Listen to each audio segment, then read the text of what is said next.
बिस्मिल्लाहिर्रहमानिर्रहीम। काजी फैसल साहब की तरफ से कहा गया था कि 8 फरवरी के इंतखाबात पत्थर पर लकीर हैं, लेकिन उनके मौखर होने के हवाले से बातें होती रहीं। दोबारा से काजी फैसल साहब बैठे, उन्होंने ज़्यादा ज़ोरदार तरीके से कहा कि जो हमने फ़ैसला दे दिया 8 फरवरी को इंतखाबात होंगे और ज़रूर होंगे। ये सारा कुछ काजी फैसल साहब की तरफ से कहा गया, अज़म का इजहार किया गया। जो कुछ काजी फैसल साहब इंतखाबात के इनेकाद के लिए अहकामात दे रहे हैं वो आपके सामने हैं। तो क्या इंतखाबात 8 फरवरी को होंगे? जिस तरह की सूरत हाल है, जो सियासतदानों के रवैये हैं, उनसे तो नज़र नहीं आता कि इंतखाबात 8 फरवरी को हो रहे हैं। और जिस तरह से मियां नवाज शरीफ साहब पूरी तैयारी करके बैठे हैं वज़ीर आज़म बनने की, चौथी बार वज़ीर आज़म बनने की। इंतखाबात अगर होते हैं, बिलफर्ज होते हैं, तो क्या मियां नवाज शरीफ वज़ीर आज़म बनेंगे? ऐसा नज़र नहीं आता। एक तो ये है कि इंतखाबात क्यों नहीं होंगे, उसकी एक वजह तो ये है, जो हमें नज़र आता है कि काजी फैसल साहब पाकिस्तान से बाहर गए तो एक नोटिफिकेशन जो काफ़ी दिन पहले का था, तकरीबन 2 माह या इससे कमोबेश, वो सामने लाया गया कि जजेस की फैमिली की तलाशी नहीं होगी, उनको एयरपोर्ट पर नहीं पूछा जाएगा। ये आखिरकार काजी फैसल साहब के ख़िलाफ़ आप इसको कहेंगे कि ये मामला लाने की क्या ज़रूरत थी कि काजी फैसल साहब को एयरपोर्ट पर प्रोटोकॉल दिया गया है। तो ऐसी बातें कहाँ से लीक होती हैं? उधर मियां नवाज शरीफ साहब वज़ीर आज़म बनने के लिए तैयार बैठे हैं। अगर मियां नवाज शरीफ साहब ने वज़ीर आज़म बनना होता तो निगरान हुकूमत को, सबसे ज़्यादा निगरान हुकूमत के हर फर्द को, हर शख्स को आइंदा के हालात का, आइंदा की हिकमत अमली का, आइंदा की मनसूबा बंदी का इल्म है, बिल्कुल इल्म है। अगर मियां नवाज शरीफ साहब चौथी बार वज़ीर आज़म बन रहे होते तो फिर सरफराज बुगटी को वज़ारत दाखिला का ओहदा छोड़ने की ज़रूरत क्या थी, और फिर उनको पीपल्स पार्टी ज्वाइन करने की क्यों ज़रूरत पेश आई? इससे अंदाज़ा किया जा सकता है कि अभी तक ये फ़ैसला नहीं हुआ कि वज़ीर आज़म किसने बनना है। नवाज शरीफ वज़ीर आज़म बन सकते हैं और बिलावल भुट्टो ज़रदारी भी वज़ीर आज़म बन सकते हैं। ये अमूमी तौर पर कहा जा रहा है कि बिलावल भुट्टो वज़ीर आज़म बनेंगे, नवाज शरीफ वज़ीर आज़म बनेंगे, इमरान खान वज़ीर आज़म बनेंगे, या कोई तीसरा चौथा वज़ीर आज़म बनेगा। बहरहाल ये बहस जारी है। हम थोड़ी सी बात कर लेते हैं मियां नवाज शरीफ साहब के हवाले से। उन्होंने कल पार्टी के इजलास से खिताब किया, उसमें मियां नवाज शरीफ साहब गिले शिकवे करते हुए नजर आए। यहाँ हम 7 बातें करेंगे मियां नवाज शरीफ साहब के हवाले से इस छोटे से प्रोग्राम में, लेकिन 7 बातें इतनी ज़्यादा लंबी और तवील नहीं होंगी कि आप समझें कि शायद ये सारा व्लॉग ही उसी पर हो जाए। एक तो मियां नवाज शरीफ साहब की तरफ से कहा गया कि एक बंदा सुबह वज़ीर आज़म होता है, रात को वो हाईजैकर बन जाता है। तो कैसे बन जाता है? मियां नवाज शरीफ साहब बात कर रहे हैं सुबह से शाम तक की, रात तक की। एक लम्हे पहले एक आम आदमी होता है, उसकी बंदूक से गोली चलती है, तो दूसरे लम्हे वो कातिल हो जाता है और उसके सामने जीता जागता शख्स वो मकतूल हो जाता है।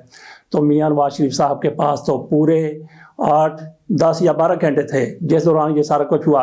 तो क्या परवेज़ मुशर्रफ का तैयारा अगवा नहीं हुआ था, जिसमें मियां नवाज शरीफ साहब को अदालत की तरफ से, कराची में अदालत थी, मियां नवाज शरीफ साहब को 2 बार उम्र कैद की सज़ा सुनाई गई थी। जज साहब के बारे में ये कहा जाता है, सफर ज़रदारी कहते हैं कि मैंने जज रहमत को कहा था कि नवाज शरीफ को सज़ाए मौत नहीं देनी, अदरवाइज़ तो परवेज़ मुशर्रफ शायद इस हद तक भी जा चुके थे कि मियां नवाज शरीफ को सफ़ाए हस्ती से मिटा देना था। लेकिन मियां नवाज शरीफ साहब की किस्मत अच्छी कि मियां नवाज शरीफ साहब बच गए। लेकिन मियां नवाज शरीफ साहब ने तारीख से कोई सबक नहीं सीखा। जिस गैदरिंग की हम बात कर रहे हैं, मीटिंग की हम बात कर रहे हैं, उसी में मियां नवाज शरीफ साहब की तरफ से दूसरा ये सवाल उठाया गया कि मुझे बेटे से तनख्वाह ना लेने पर नाअहल करार दिया गया, मैं ऐसा सोच भी नहीं सकता था। तो इससे मियां नवाज शरीफ साहब ये इतराफ़ तो कर रहे हैं कि ये अपने बेटे की कंपनी में मुलाजम थे।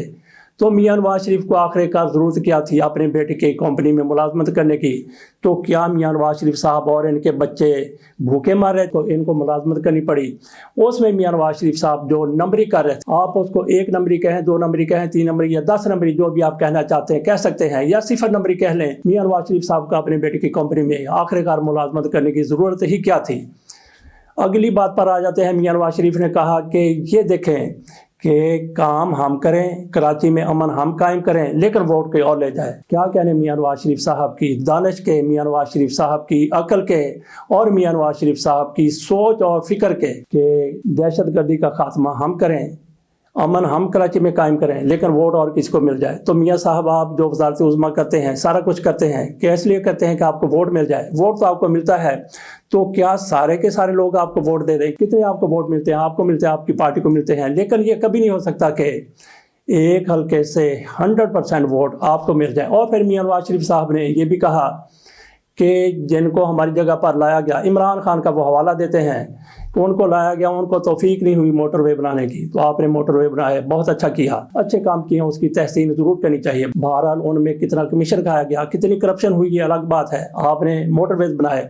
آپ کے ساتھی یہ کہتے ہیں، آپ کے ورکر یہ کہتے ہیں کہ میاں کھاتا ہے تو لگاتا بھی ہے، تو موٹر وے آپ کے جو بنائے گئے ان کی سمجھ آ گئی، لیکن اس کا ہر شہری کو جو اس پر سفر کرتا ہے اس کو یقینی طور پر فائدہ ہے۔ تو میاں نواز شریف صاحب کی اس کارکردگی کو ضرور سراہا جانا چاہیے، لیکن اس میں سے میاں نواز شریف صاحب نے جو پیسے بنائے ہیں مبینہ طور پر جو کہا جاتا ہے، تو وہ ذرا پلیز، ابھی تو آپ کے پاس بے شمار پیسہ آ گیا ہے، وہ قومی خزانے میں جمع کروا دیں۔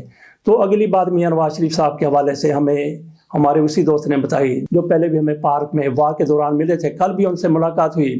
انہوں نے کہا کہ ایک تو میاں نواز شریف صاحب وزیر اعظم 8 فروری کو ہونے والے انتخابات میں نہیں بن رہے۔ انہوں نے بھی اس شک کا اظہار کیا کہ 8 فروری کو انتخابات ہوتے ہیں یا نہیں ہوتے، یہ بھی ایک ایسا معاملہ ہے جس پر حتمی طور پر کچھ نہیں کہا جا سکتا۔ انہوں نے بھی کہا کہ بالفرض انتخابات ہو جاتے ہیں 8 فروری کو یا 2-4 مہینے کے بعد، تو میاں نواز شریف صاحب وزیر اعظم نہیں بنیں گے۔ دوسرا انہوں نے یہ کہا کہ میاں نواز شریف صاحب پاکستان سے باہر نہیں جا سکتے۔ میں نے پوچھا کیا ہے ECL میں ان کا نام ہے؟ انہوں نے کہا کہ ECL میں نام نہیں ہے۔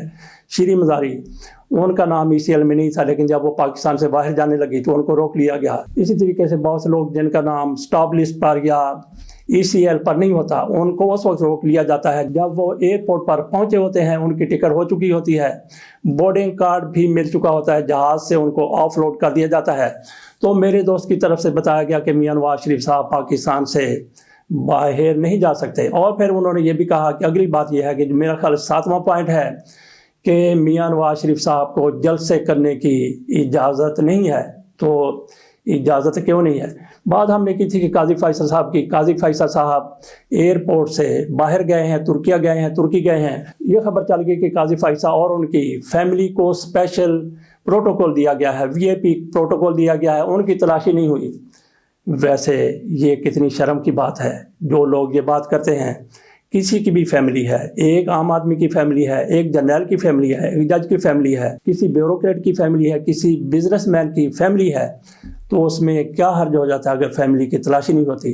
قاضی فیصل صاحب کو بہرحال اپنا موقف دینا پڑا اور یہ کہنا پڑا کہ بالکل ہم نے کوئی پروٹوکول نہیں لیا، جس طریقے سے دوسرے لوگ گئے ہیں، میری اہلیہ بھی اسی طریقے سے تلاشی دے کے گئی ہیں۔ یہاں پہ تھوڑی سی یہ بات بھی کر لیں کہ ایئرپورٹ پر کچھ لوگوں کو استثناء حاصل ہے، ان کی تلاشی نہیں ہوتی، ان میں ہمارے ارکان پارلیمنٹ ہیں، لیکن اس کے علاوہ بہت سے لوگ ہیں جن کی تلاشی ہوتی ہے۔ ان میں فوج کا کوئی بھی افسر ہے، اس کی تلاشی ہوتی ہے، قانونی طور پر ہوتی ہے۔ یہ الگ بات ہے کہ ایئرپورٹ والے کسی جنرل کی، کسی فوجی افسر کی تلاشی نہ لیں، جیسے وہ کسی بیوروکریٹ کی تلاشی نہیں لیتے، کسی اپنی ساتھی کی تلاشی نہیں لیتے۔ قاضی فیصل صاحب کی اہلیہ کی اگر تلاشی ہو جاتی تو پھر آپ کے نا کو کیا تسکین پہنچتی جنہوں نے یہ خبر چلائی ہے۔ قاضی فیصل صاحب کی طرف سے کہا گیا کہ انتخابات 8 فروری کو ہوں گے، ضرور ہوں گے، پتھر پر لکیر ہے، لیکن پتھر پر لکیر مٹانے والے بھی موجود ہیں۔ ان کے پاس ایسا کیمیکل ہے کہ وہ پتھر پر پڑی ہوئی لکیر کو مٹا دیں اور نئی لکیر کھینچ دیں۔ تو قاضی فیصل صاحب کے بارے میں یہ جو کچھ میڈیا میں سامنے آیا ہے، ان کی فیملی کے بارے میں، تو اس سے آپ تھوڑا سا یہ گیس کر لیں، اندازہ کر لیں کہ انتخابات کے حوالے سے اس معاملے میں کیا کچھ ہو رہا ہے، کیا کچھ ہو سکتا ہے، کیا کچھ ہوگا۔ ان ساری چیزوں کو دیکھیں، مجھے نہیں نظر آتا کہ انتخابات واقعی ہو جائیں گے جس طریقے سے قاضی فیصل صاحب چاہتے ہیں۔ ہاں، تو 7واں پوائنٹ میاں نواز شریف صاحب کے بارے میں ہم ڈسکس کر رہے تھے، 7واں تھا یا 6واں تھا؟ ایک پوائنٹ یہ بھی ہے کہ میاں نواز شریف صاحب نے سعودیہ کے حکمرانوں سے یہ کہلوا دیا ہے۔ یہ ایسے ہی چلتی خبر ہے، ہو سکتا ہے کہ اس میں वाकई सदाकत हो या फिर आप यूँ समझ लें कि सीना गज़ट है या किसी की बनाई हुई खबर है। ये कहा गया है कि मियां नवाज शरीफ साहब ने सऊदीया के हुक्मरानों से कहलवा दिया है कि अगर मियां नवाज शरीफ साहब वज़ीर-ए-आज़म बनते हैं तो फिर $3 अरब जो पाकिस्तान के ख़जाने में सऊदी अरब का पड़ा हुआ है उसको इस्तेमाल किया जा सकता है। तो ये किसको सऊदी अरब ने कहा होगा? जैसे इमरान खान कहते थे कि ये कहा गया कि इमरान खान को अगर हटा दिया तो फिर पाकिस्तान के सारे गुनाह माफ़ कर दिए जाएंगे। इसी तरह से सऊदीया की तरफ से ये किसको कहा गया होगा कि $3 अरब आपके हुए अगर मियां नवाज शरीफ हमारा हुआ तो शेर अफजल को रिहा कर दिया गया है कोट लखपत जेल से। ये भी बड़ा हैरान कुन है। शेर अफजल का गिरफ्तार होना इतना ज़्यादा पुरअसरार नहीं था जितनी ज़्यादा उनकी रिहाई इसरारियत के पर्दे लिए हुए है। क्यों? इसलिए कि ऐसे लोग जब भी गिरफ्तार होते हैं उनके साथ ऐसा ही कुछ किया जाता है जैसा शेर अफजल कहते हैं कि मेरे साथ किया गया। सर्दियों में कंबल नहीं दिए गए, फर्श पर लटाया गया और दवाई भी इनको इस्तेमाल के लिए नहीं दी गई।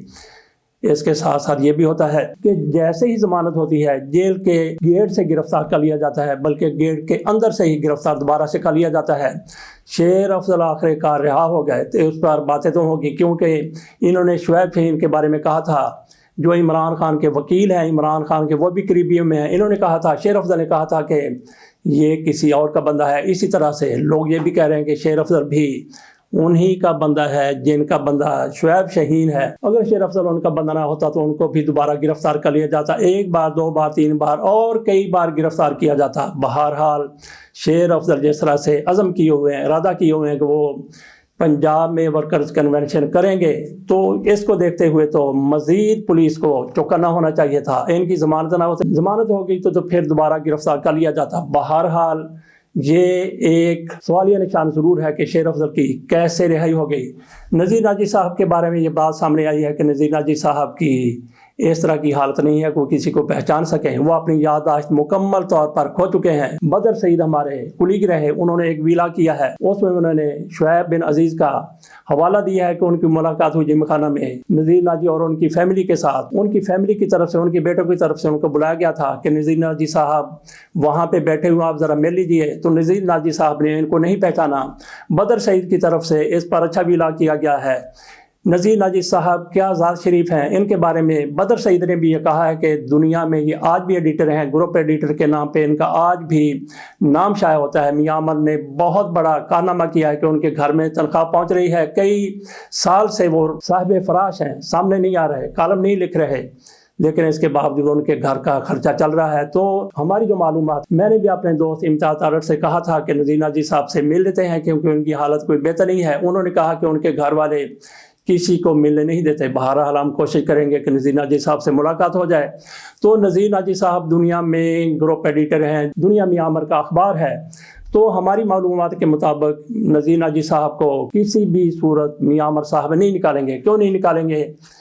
इसके बावजूद कि नज़ीर नाजी साहब की शायद 50 लाख से ऊपर तनख्वाह है। और फिर ये भी मुआहदा हुआ था, कॉन्ट्रैक्ट हुआ था कि जब भी नज़ीर नाजी की छुट्टी करवाई जाएगी, अगर अदारा उनको छुट्टी करवाता है तो फिर 5 करोड़ रुपए उनको अदा किया जाएगा। ये सारा मुआहदा आसफ अली जरदारी साहब की तरफ से करवाया गया था। और नज़ीर नाजी कभी मियां नवाज शरीफ की नाक का बाल हुआ करते थे। आसफ अली जरदारी के बारे में, बेनज़ीर भुट्टो के बारे में वो जो कुछ लिखते थे इंतहाई ज़्यादा, क्या कहें, उसको शर्मिंदा कर देने वाला। और मियां नवाज शरीफ साहब की तकरीर, जिस तकरीर के बाद मियां नवाज शरीफ साहब का तख्ता उलट दिया गया था, इसी व्लॉग में हमने बात की कि किस तरह से मियां नवाज शरीफ साहब हाई जैकिंग के बारे में, जहाज़ की हाई जैकिंग के बारे में बात करते हैं। हाई जैकिंग जिस रोज़ हुई उसी रोज़ मियां नवाज शरीफ साहब ने एक तकरीर करनी थी। वो तकरीर नज़ीर नाजी साहब की तरफ से लिखी गई थी। नज़ीर नाजी साहब उन दिनों मियां नवाज शरीफ के लिए ऐसे ही थे जैसे आजकल इरफान सदीकी साहब हैं। बहरहाल नज़ीर नाजी साहब को अल्लाह ताला ज़िंदगी दे, उनको तंदुरुस्त रखे, उनको सेहत याद करे। आखिर में एक आध मिनट के लिए ज़का अशरफ साहब की बात कर लेते हैं। वो PCB के हेड हैं, सरबराह हैं। गो के इलेक्शन अभी नहीं हुए, इसके बावजूद सारे मामलात वही चला रहे हैं। और ये आसफ अली जरदारी के खसूसी शख्स हैं, खसूसी आदमी हैं। इनका भी यूँ समझ ले कि बिस्तर गोल होने वाला है, PCB से ये जाने वाले हैं, क्योंकि इनकी भी एक ऑडियो सामने आ गई है। ऑडियो सामने लाने वाले कौन हो सकते हैं? जब वो ऑडियो सामने ले आते हैं तो फिर जिसकी ऑडियो आती है उसके बारे में कुछ ना कुछ करना होता है, उन पर कुछ ना कुछ काम होना होता है। तो नाजरीन, इसके साथ इजाज़त दीजिए। अल्लाह हाफिज़।